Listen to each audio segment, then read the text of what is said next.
Colonel Potter, sir, my last wish is to be buried in my mother's wedding gown. I've seen these Dodgers for 40 years, all the tricks. Dismissed! Picture this. A television show so beloved that its finale is still, to this day, one of the most watched broadcasts in American history. A cast so tightly woven together that audiences believed they were watching a real army unit, not actors on a Los Angeles soundstage. And yet, one by one, some of the most important faces on that show walked away. Not because the show failed, not because audiences stopped caring. They left in the middle of massive success, and the reasons range from heartbreak to burnout to simple ambition. Today, we're digging into why the stars of MASH really left one of the greatest sitcoms ever made, and what happened to them after the cameras stopped rolling. Before we get into the departures, it helps to understand what made this show so different in the first place. MASH began as a novel written by a former Army surgeon under a pen name, drawing on his own experience treating wounded soldiers during the Korean War. That novel got turned into a movie in 1970, a sharp, irreverent, dark comedy that landed at exactly the right cultural moment, with the Vietnam War dragging on and American audiences hungry for something that could laugh at the absurdity of war while still respecting its horror. 2 years later, the concept made the jump to television, and it easily could have flopped. Early ratings were rough enough that the network nearly pulled the plug. Instead, they moved it to a new night, gave it room to breathe, and the show slowly built into a cultural institution that would run for 11 seasons, far longer than the actual Korean War it depicted. Part of what made MASH work was its willingness to break format. It used documentary-style camera work. It let scenes end on silence instead of a punchline. It became one of the first American comedies to swap out a laugh track for the sound of helicopters landing. And as the show matured creatively, it also matured emotionally, which meant characters had to grow, storylines had to deepen, and the ensemble cast had to evolve along with it. Not every actor wanted to go on that journey, and that's where our story really begins. The first major departure hit audiences like a gut punch because nobody saw it coming. The actor who played the bumbling, warm-hearted commanding officer of the unit decided, after 3 seasons, that he wanted out. He had earned real acclaim for the role, including major award recognition, but behind the scenes he felt boxed in. He had bigger ambitions. He wanted to headline his own show rather than always play a supporting piece in someone else's story. And as the series increasingly centered around its lead character, he felt his own role shrinking in importance. So he told the producers he wasn't coming back for a 4th season. Rather than quietly writing him off the show the way most sitcoms handle the departure, the writers made an unusually bold choice. They decided to remind the audience that the show, underneath all its comedy, was still fundamentally about war, and in war, people don't always come home. In the final moments of that season's finale, after an entire episode spent celebrating his character's joyful discharge and journey home, a member of the unit walks into the operating room and delivers the news in a flat, stunned voice. The plane had gone down over open water, and there were no survivors. There was no swelling music, no dramatic score, just the sound of surgical equipment and actors reacting, many of them for real, because only one performer on set had been told the twist in advance. It remains one of the most shocking moments in sitcom history, and it changed what audiences expected a comedy could do. As for the actor himself, life after the show didn't go the way he hoped. He signed with a competing network and starred in a couple of sitcoms built around his own charm, but neither one caught on, and both were canceled quickly. Years later, in interviews, he admitted with real candor that leaving had been a mistake, that he had underestimated just how rare it was to be part of something like that ensemble. Some of his former castmates said they understood his desire to chase something of his own, even if they wished he'd stayed. When he passed away years later, tributes from the cast remembered him as warm, funny, and generous, a performer whose exit, ironically, only deepened the emotional stakes of the show he left behind. The second big departure looked nothing like the first, where the commanding officer got a farewell episode and a send-off that shook the entire country.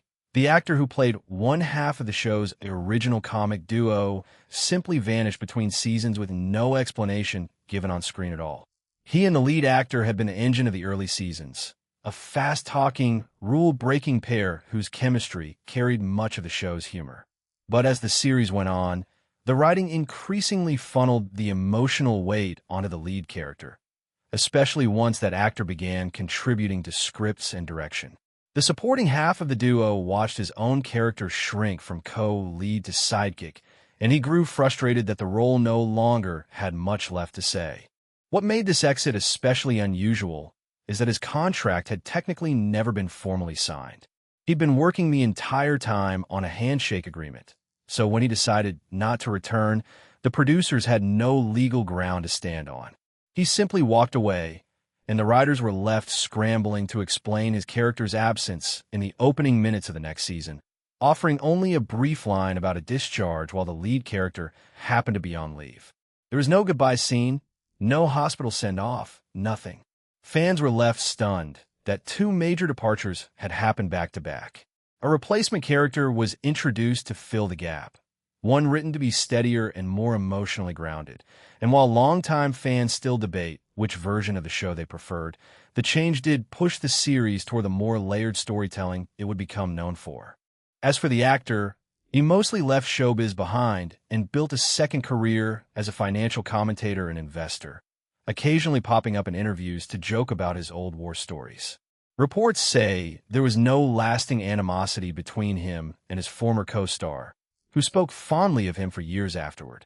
The next departure came from a very different place entirely, less about ambition and more about exhaustion. The actor who played the unit's endearing, almost childlike company clerk, the one with an uncanny sixth sense for incoming helicopters, had been beloved from the very start. He was the only actor to reprise his exact role from the original film, and on television, he deepened the character into something far more tender, a symbol of innocence trying to survive inside a war zone. But the grueling production schedule, combined with the character's own emotional demands, took a real toll on him. He reportedly struggled with anxiety during his years on the show, and being away from his young family for such long stretches weighed on him heavily. He wanted better balance, more time at home, and eventually he made the decision to leave for good. Unlike the abrupt exits before him, the writers gave his character a proper send-off, a two-part story where he returns from leave to find the unit falling apart without him, tries to hold everything together the way he always had, and ultimately realizes it's time to go home for good, leaving his signature teddy bear behind on a bunk in one of the show's quietest, most devastating final images. After leaving, he stepped back from Hollywood almost entirely, turning his attention to painting, wildlife conservation, and even inventing, holding several patents over the years.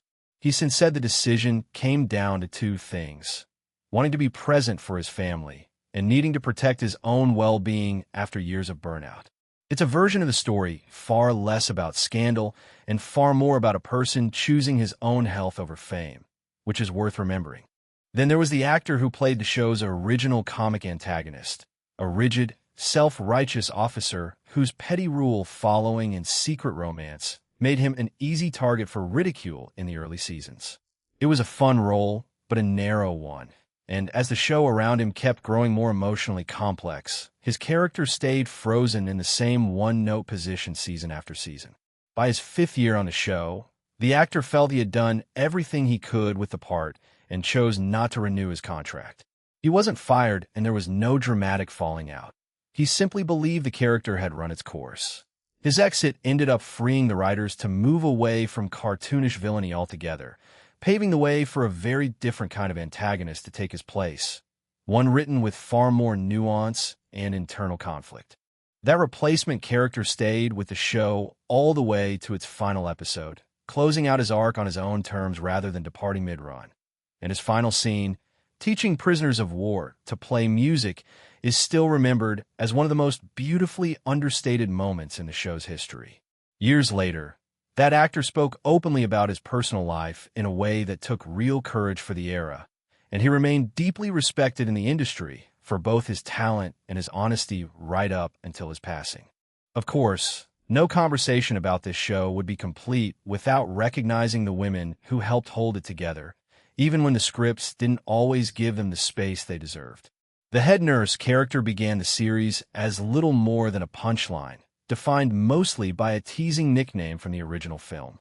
But the actress who played her spent over a decade quietly pushing back against that limitation, layering in strength, intelligence, and vulnerability until the character became one of the most respected officers in the entire unit. She was one of the only actors to appear in both the very first episode and the very last, staying through all 11 seasons while so many of her co-stars came and went. Her persistence is part of why the show is remembered as more than just a war comedy driven by its male leads. Looking back at all of these departures together, a pattern starts to emerge. Almost none of these exits were about the show failing or ratings dropping. They were about individual people reaching different breaking points, whether that was creative ambition, burnout, a feeling of being overshadowed, or simply believing a character had nothing left to say. What's remarkable is that instead of falling apart under the weight of losing so many original cast members, the show kept reinventing itself, using each departure as an opportunity to deepen its storytelling rather than paper over the gap. That willingness to evolve is a huge part of why it's still remembered so fondly decades later, and why its finale remains one of the most watched television broadcasts of all time. It's easy to look at a long-running show and assume the people behind it were one big happy family the entire time, but the real story is messier and more human than that. People got tired. People wanted more for themselves. People needed to go home to their kids. And in a strange way, that human messiness is exactly what made the show's portrayal of war feel so real in the first place. The actors weren't just playing characters dealing with the exhaustion of conflict. Some of them were living out their own version of it behind the scenes, and their real reasons for leaving turned out to be just as layered as anything that ever aired on screen. So, which departure surprised you the most? Let us know in the comments. And if you enjoyed this deep dive, stick around because there's plenty more television history where that came from.